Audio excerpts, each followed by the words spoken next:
Hey guys, last week I purchased this big heavy box which is so annoyingly big it doesn't even fit underneath my overhead camera. But inside that big heavy box is an external GPU chassis, otherwise known as an eGPU. And the one that I've got is the one that is kind of widely regarded as the best on the market right now. It's the Razer Core X Chroma. Now the Chroma part is important because Razer sell another eGPU called the Razer Core X. Now that's a great eGPU in its own right, but this version has 4 additional USB ports, it's got gigabit Ethernet, and it's got a higher power rating, etc. A few other differences as well, but that's kind of the main differences between them. So on the Razer website, you can pick this up for £379.99 here in the UK. But if you bought this from Amazon or a few other stores, you can normally get it for about £20 or £30 cheaper. I've managed to pick this one up from the eBay for £250 delivered. And the seller says, well, they said it's only 6 or 7 weeks old, but we shall see. So what I'm going to do today, is open up the box. We'll see if I've got a bargain. We'll check the accessories, and then we'll have a closer look at the chassis itself, and we'll just see what this eGPU is all about. But then after that, what I'm going to do is put 2 graphics cards in it, and we'll see what it looks like when the graphics card is actually connected. So here I've got the Asus Dual Fan 3070. One of the reasons I like this is because it's quite small, relatively to other cards on the market right now. It's still big, but yeah, one of the reasons I like this is it's small, and I do think this will fit into the eGPU with absolutely no problems. But I've also got, we'll get this the right way around, I've also got the Nvidia RTX 3090 FE. Now, this is a beast of a card. It weighs over 2 kilograms. It's big, it's heavy, but according to the website, this will fit as well. So I'm going to connect both of these cards up into, connect them into the eGPU, and we'll see how they fit. In the future, I'll do another video where I'll look at benchmarks and I'll, look at how these actually perform. But today, I'm just going to have a look at the chassis, and we'll put these graphics cards in it, and we'll check that it's all working. They don't tell you when you get married that your wife's makeup is going to find its way into all of your clothing, but I digress. Before we do the unboxing, I just want to give you a quick overview as to what the Razer Core X Chroma is all about. If you look at the design on the website, you can see that this is a big chassis, but it's no surprise. I mean, this graphics card is huge, and it needs to, enclose that and have the power supply and the fan, etc. So it's quite a big chassis, but I do think it looks good, and it's, it's got the kind of airflow window there so you can see the graphics card. There's also chroma there, RGB, but it's quite minimum, so I don't think that's going to offend anyone who doesn't like RGB. Looking at the photos here, you can see what it's all about. And you can see the back ports here. So you can see those 4 USB 3.1 type A ports, gigabit Ethernet, and there is the Type-C connection there. Now, there isn't a second Thunderbolt connection. You've only got that one Thunderbolt 3 connection there. There isn't a second one to daisy chain it, but you wouldn't really be daisy chaining an eGPU anyway, because it would obviously degrade performance. Power supply, and then all these ports are coming from your graphics card itself. So looking at it here, you can see that it's got an internal power supply. If you look at the right-hand side, an internal power supply of 700 watts, and it is the ATX form factor. It can deliver up to 100 watts via power delivery, so that will charge pretty much most power delivery supported laptops, this can do up to a MacBook Pro. It can fit up to a 3-slot card. Now, it does fit this graphics card, but I don't think it fits my other 3090 graphics card, so there is a limitation, but I would say that this does fit the majority of graphics cards on the market right now. 4 USB, gigabit Ethernet, Razer Chroma, okay, and it's black. Okay, if we scroll down a little bit more, there are more specifications. 700 watts Thunderbolt cable length is 70 centimeters by the looks of it. Then we've got the weight, the width, depth, and height there. So 168 millimeters by 374 by 230. That's in inches. And we've got the weight, 6.91 kilograms or 15.23 pounds. If you go down here, it shows you the actual limitations of the graphics card. So this will support graphics cards up to 330 millimeters, up to 160 millimeters in height, and 57 millimeters in width. So maybe my other graphics card would fit. I'll need to check that. So yeah, that's basically all you need to do. All you need to know.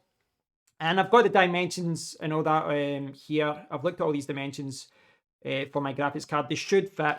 I'll leave a link to these as well if you want to learn more about the graphics cards that I'm talking about today. But at this point, let's just get this open and we'll see what this eGPU is all about.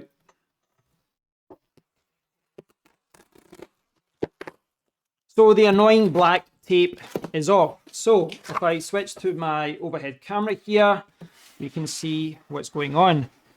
For gamers, by gamers. Okay, designed and engineered by Razer in California. And then we've got packaging here. So there is the power supply. Type-C cable. So clearly, trying to use the overhead camera there was a mistake. But inside that big box and all of that packaging is the Razer Core X Chroma. And it's probably easier to show you this here because this weighs about 7 kilograms. It's really heavy. Now, you can see the front there with the logo. There's nothing on top. But at the other side of the logo, you've got another, more casing that's got that kind of mesh so you get airflow through both sides of the case. At the front, you've got the kind of fins there. Almost looks like a big, massive heatsink. And then at the back, we've got all the connections. So you can see there's a power connection there, the ATX power connection. There's a power switch.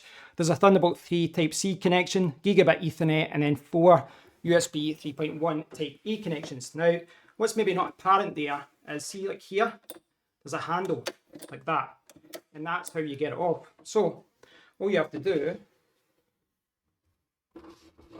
and the GPU sizing guide is coming off.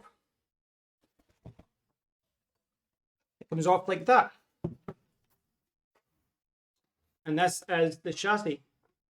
So I've got the chassis here, and I guess you could call this the core component, excuse the pun, but this is the main part of the eGPU. But before I show you that, I want to show you the chassis itself and just quickly talk about the cables and the GPU sizing guide. So this is the chassis, and it is heavy, but I will say this is made to last. This is built to last, and I think this is going to outlast the power supply and the eGPU itself. This part is the part that's indestructible. And if you look at it here, you can see, if I can get my finger to it, this part here, this is the rail. And this is how this part, the main section, can slide in and out without a screwdriver. You just push it back in and then you grab the handle and pull it out. So it's quite good that you can do that without grabbing a screwdriver. You can take it out, change something, put it back in. So I really like the way they've set that up. With regards to the cables, so we've got a Thunderbolt 3 cable here, 70 centimeters, and looks like it's well made. It's kind of a standard Thunderbolt 3 cable. And I mean, ideally you want these cables to be longer, but longer Thunderbolt 3 cables are expensive. So you can go out there and buy another one. Just make sure you get one that's actually rated for the power delivery that this offers. And they can be a little bit expensive. So if you can work with this, just work with that. I've got the power supply here. It's got a 10 amp plug here. And this is about 1.5 meters. So that's not too bad, not too bad. And you can always use an adapter if you need to extend it. So here we've got the GPU sizing guide, and this is something that I'm glad that they included. This is a really nice extra. It's a cheap extra. I mean, it's just foam and a sticker, but I'm glad they included it. So you can see here it says, align the PCI Express connector here. Make sure the power connectors do not exceed this area. Now, I've got here, I can show you. What they mean by that is, line it up like that. So this is my 3070, and yeah, absolutely no problems. It's going to fit. It doesn't look like it's going to have any problems there. But my 3090, well, that could be a different story. It does look like it is going to fit, but I mean, you can see looking at it, it's much more of a tight squeeze there. So again, it's just a guide. If it was close, I would always try it myself, but it's a handy guide just to see if you're on the right track, to see if your graphics card will fit. So these are the internals of the Razer Core X Chroma. This is the heart of the eGPU and where all the magic happens. And it's actually quite easy to understand. There's not too many things here to complicate things. If I turn it around, you can see how the rails connect to the chassis. That's how it slides in and out. And all of that is possible when you open the handle like so. This handle's quite good. You know, you can see it here. It's quite flush. You know, if you look at the side here, the design is quite flush. It's not like it's sticking out. It's not in the way. So I like the design here. And when it's open like that, you can slide it in and out. That's how it works. And when it's closed, it's locked. And if I move that handle again, you can see what's happening. There's a lever here, and in the chassis, there's a pole that sticks down. And when this locks down, it just locks it into place. And it works well, especially because all of these components are, you know, they're pretty solid. So that's pretty good. So if I zoom down to the power supply, you can see the Razer switching power supply. And like the website says, it's got a max power of 700 watts. You can see that there, 700 watts. So that should power most graphics cards on the market right now. But maybe in the future, maybe there'll be a situation where you would want to replace this. You might want to go with one that has a higher power rating. I'm not sure, but you do have the option to change this. And there are a few other reasons to change it. One reason to change the power supply would be because, well, it stopped working. If this died, you could replace the power supply and you could still use your eGPU. But there's another reason too. You can see that there's two 6+2 VGA connections here. And still today, the majority of graphics cards use two 8-pin connectors. But we are starting to see more graphics cards coming out that have got 3 VGA connectors. So they require 24 pins, 3 8-pin connectors. And if you've got one of those graphics cards, they tend to be overclocking cards at this point. But if you've got one of those graphics cards, you're not going to be able to power it with this, because the cables here aren't modular. This is not a modular PSU, which makes sense. There's no real reason to have a modular PSU here. It's just easier for them to build it with everything connected together. But yeah, it's good that you can change that later if you want. So you can see all the ports at the back there. Now, see those USB ports in the Gigabit Ethernet? All of that is actually connected to here. This is the PCI Express adapter, which is powering that. It looks like an X4, I think. And yeah, I would have liked to be able to have changed that. Now, from a design point of view, it's really nice how flush the USB ports are in the Gigabit Ethernet and all that. It's made really well. But it would have been good if there was like an open PCI Express bracket where I could have changed that for a capture card or an audio card or something else. But the way it is, you've got your 4 USB, you've got your Gigabit Ethernet, and you've got your Thunderbolt 3 at the bottom. But I guess you could change that if it broke. Maybe you could buy a replacement. So above the adapter card there for the USB, etc., you've got your X16, and then you've got your main motherboard. And if I zoom down a little bit, maybe see that a little bit better. You can see the main motherboard here, like that. Now, the main motherboard is actually quite straightforward. There's not a lot to it. You can see that there's a 24-pin connection coming from the PSU, this big, thick, braided cable. And then you've got, it looks like an 8-pin connection, which is kind of like the CPU cable you would have in a motherboard. Down here as well, there's 2 other cables, and it looks like that's for the RGB. I'm guessing that's what it's for the RGB at the side of the chassis. That will just connect it all up there. So the other connections there, you can see, get it there. The other connection there you can see is the white fan connection. So you've got a white fan connection for this 120mm fan. And that kind of comes round and it wraps around the thick braided VGA cable. And there's just like a little Velcro grip to keep the fan and the VGA cables together, just so that it's all quite neat. And obviously you've got the 120mm fan there as well. Now, if you wanted to, it's very easy to change that. You could put an RGB fan in there, you could put a Corsair fan, you could put a Noctua fan. You can change that if you want sparkling, colourful RGB lights, or if you're looking for something with more static pressure like a Noctua fan, then very easy to change that. You can see the screws at the back there, and you just put the cable in there and just tie it up with the Velcro. So it's quite a simple design actually when you look at it. You've got all your ports at the front, you've got your handle there, power supply, USB adapter, etc. Your X16 for the graphics card, power connector, fan, VGA power connectors, and then RGB. So fairly straightforward, and I think it's easy enough that even if you're not too technical, if you've not worked with computers before, you'll be taking this out to put your graphics card in anyway, and if anything broke, such as the fan or the power supply, it'd be fairly straightforward to replace. So at this point, what I'm going to do is put in my 3070 graphics card. We'll see how this fits in. We'll get it connected and we'll make sure that this eGPU actually works. So connecting the graphics card should be straightforward. We'll just take off the thumb screw first, so I can put it in. And then we're just going to line it up and put it in. Fairly straightforward. I'll just make sure it's connecting down the bottom. There we go. That's it connected up. Just need to get the thumb screw in. Okay, the thumb screw is in. What I need to do now is connect the VGA power cables in. You can see here, they're kind of tied at the bottom here with the Velcro grip. So I just need to release those. There's one. And there's two.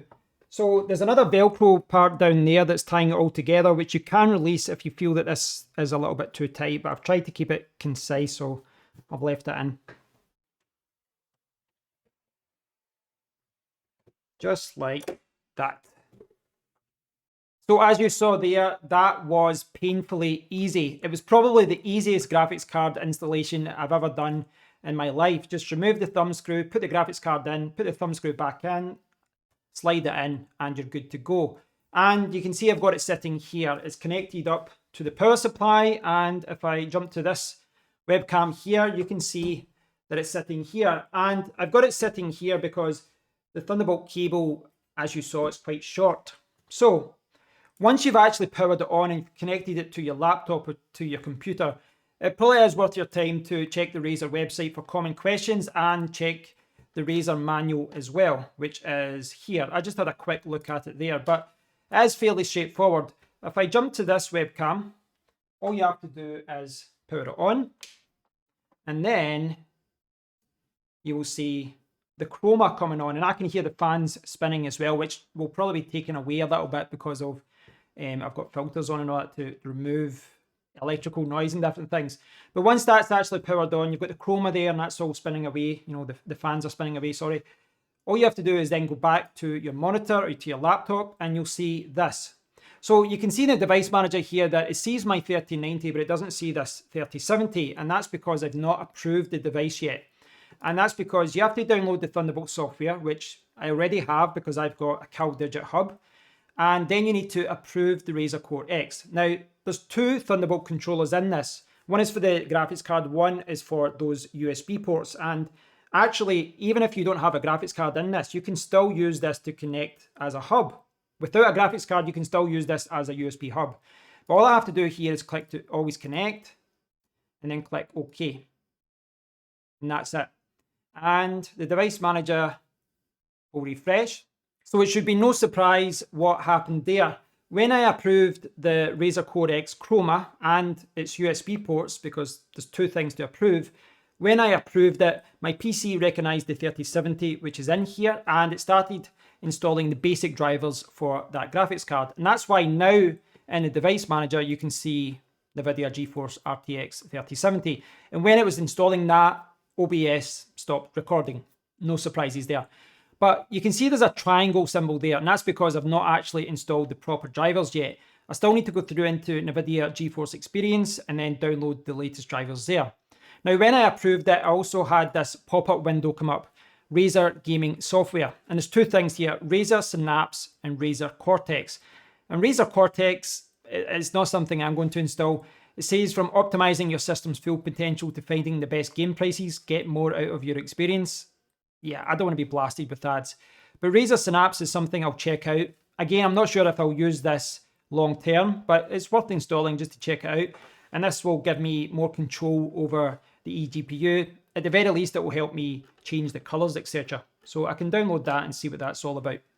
I quickly cancelled the download and I've jumped back to the website and I downloaded the latest version of it. So it looks like the one that I've got that came with this is an older version, so I would have had to have upgraded it. And you can see there's a few extra options here, Chroma Connect, Chroma Studio. I also noticed that when you go through, despite not saying that you want Cortex, they try and add it into the installation. Game Booster, System Booster, Game Rewards. So they're trying to encourage you to go with that, but I'm going to skip and continue.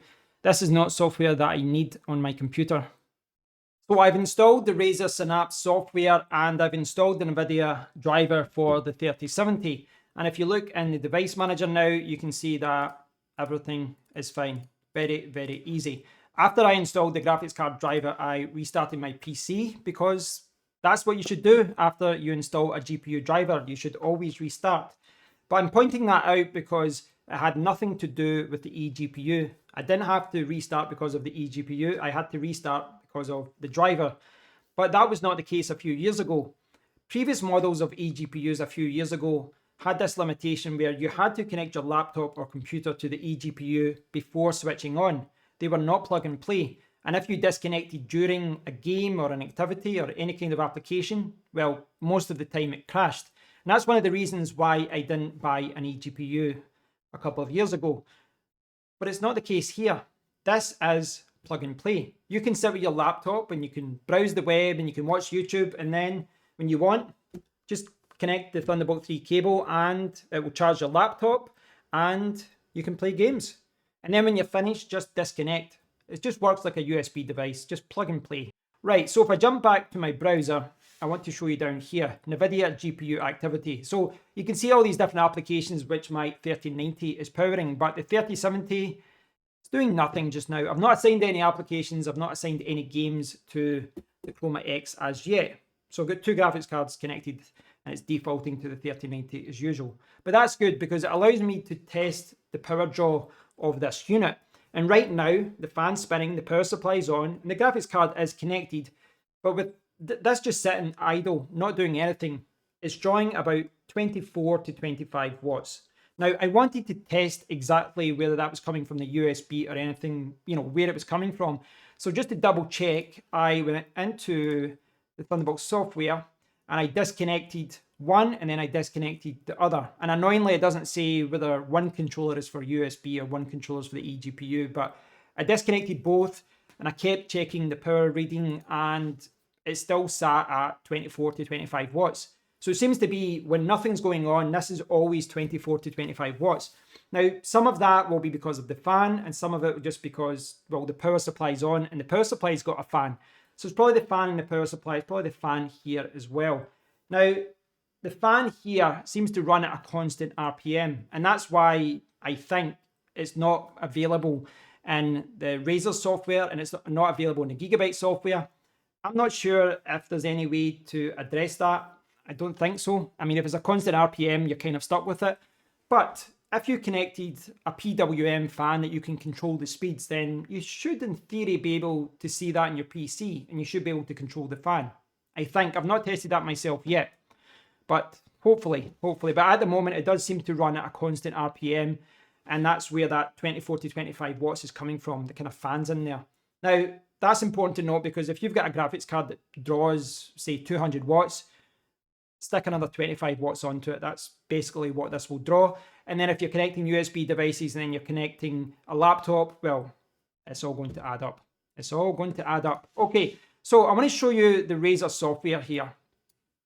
Take that away.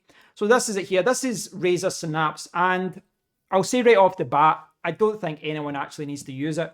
It's got all these different modules here, Chroma Connect, Chroma Studio, all these different things about, creating RGB color schemes. You can create your own color scheme here. You can see it's like a little visual interface, a builder to change how the colors work at the side and at the bottom. I mean, do we really need this? I don't know, but I mean, I'm sure some of you will go for that. But personally, I think this kind of control over RGB works better with a keyboard or a mouse or lights or other things like that. It's kind of minimum here, but you can see here we've got brightness. You can switch off lighting when the display is turned off, when idle for minutes, and you've got quick effects and you've got advanced effects through Chroma Studio. I think for most people, I think the quick effects will be the best. I think just going for the quick mode, and you've got audio meter, you've got breathing and different things.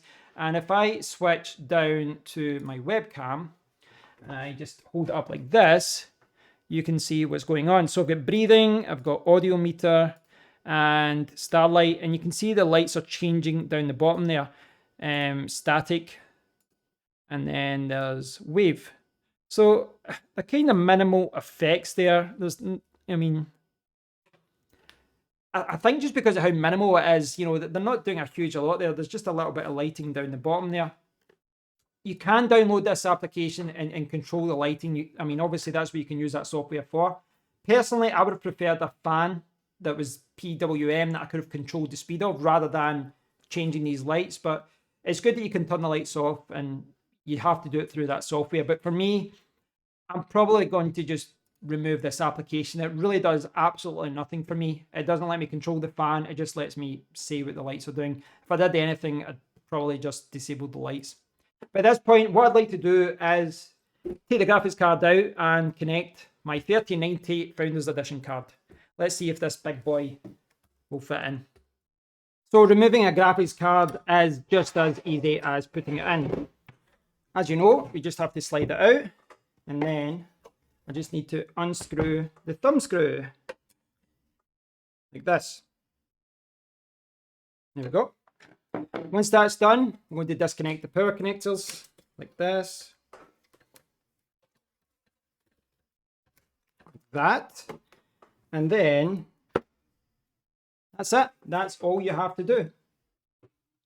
So my Founders Edition 1390 is bigger, it's longer, and it might be a little bit more fidgety to get in. But the one thing that might be a little bit easier is connecting the cables, because this comes with an adapter. It comes with an adapter because there's only one connection here. So what you need to do is connect up this first, and then this connects into the graphics card. There's one, just like that.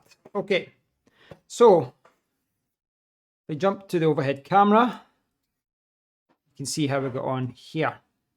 I just need to line this up down the bottom. A little bit slanty there. Maybe hard for you guys to see, but.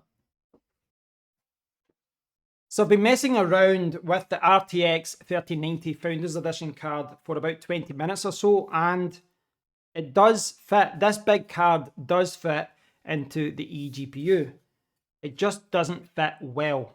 It just doesn't sit flush. But you can push it back into the chassis and it will work. Now, before I show you that, I want to just quickly talk about what is a minor issue, but something I want to point out for anyone who does buy this eGPU.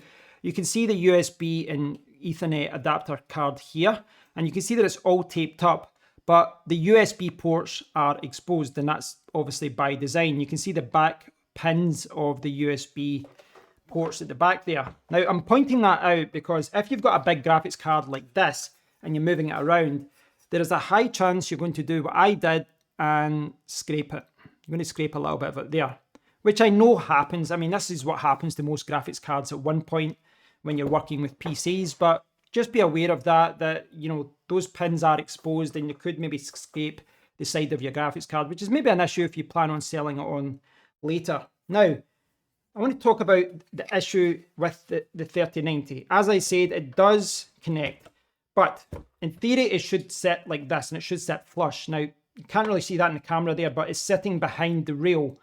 The problem is that when you actually connect it down, it sits over the rail, which is not ideal. And it means that the thumb screw doesn't really line up properly.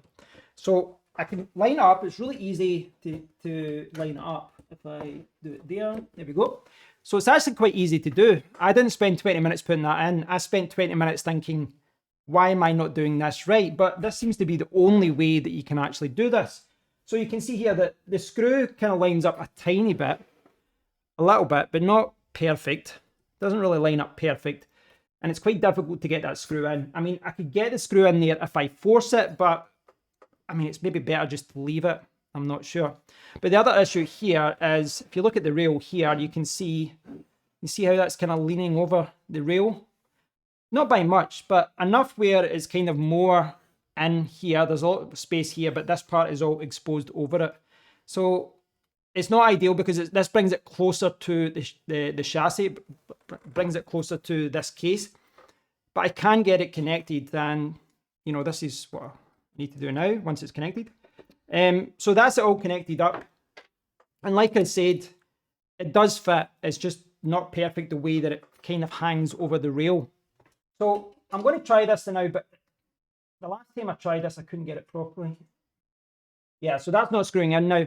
So I can get that screwed into this hole there just because it's not sitting flush.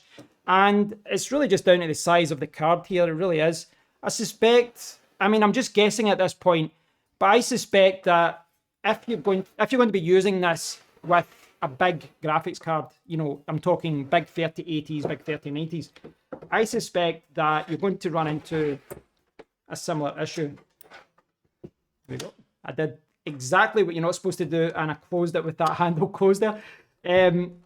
So yes, as you can see, I now have a shaky camera and a shaky desk, but my 3090 is inside here. So let's switch it on and we'll see what happens when I connect it up. So it was a tight squeeze and I wasn't able to secure the GPU properly using the thumb screw because the hole wouldn't line up. But my Nvidia RTX 3090 Founders Edition card is in the eGPU. It's sitting in the Razer Core X Chroma. And after installing the driver and restarting, I'm good to go. Everything's good. And if I jump over to this webcam here, you can see all of the RGB goodness. And I must admit, I do like the kind of discreet nature of the RGB. It's not in your face. I think most people would appreciate just a little bit of lighting at the bottom. If I jump over to this webcam, you should be able to see the solitary fan of the 3090 FE. And you probably saw that earlier on, that the 3090 Founders Edition card doesn't have 2 or 3 fans at the front. Instead, it's got one fan at the front here, and it's got a heatsink, etc. And then there's another fan at the back there. But the fan that is at the front does seem to line up well with the kind of air filter that's on this chassis.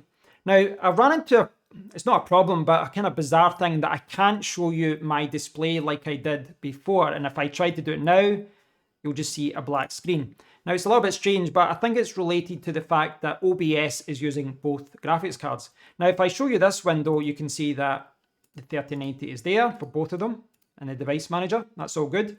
And if I show you the Nvidia GPU activity, you can see, well, this is my main 3090. This is my Gigabyte Aorus Master 3090 card. And this is the one that's plugged in directly to the motherboard. But the other one, the one in the Razer Core X Chroma, well, you can see that that's actually powering OBS 64.exe. So that's OBS there. That's what I'm recording with right now. And it's interesting that the Razer Core is powering OBS, but so is my other 3090. So it seems to be that OBS supports GPU acceleration. It seems to support multiple GPUs. So it's quite interesting, but I'm not sure if that's why both of them aren't allowing me, you know, because both of them are connected up, I'm not sure if that's why OBS isn't allowing me to display my monitor, because when I disconnected this, everything was fine. So I need to kind of, you know, mess around with what applications are open with which in the future. But yes, I have the 3090 and it's inside the chassis. So I did the same as I did before and I checked the power draw.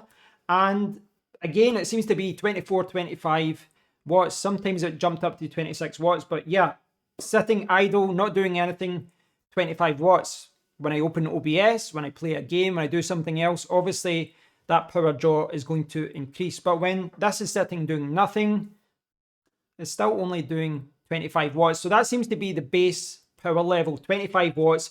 And then when you add your graphics card and the graphics card's running, then it seems to go up a little bit more. I suspect it would maybe be a little bit less if the graphics card wasn't actually connected. You know, if it was just the USB ports, maybe it would be a little bit less. But yeah, 25 watts, not too bad as far as sitting idle, not doing anything.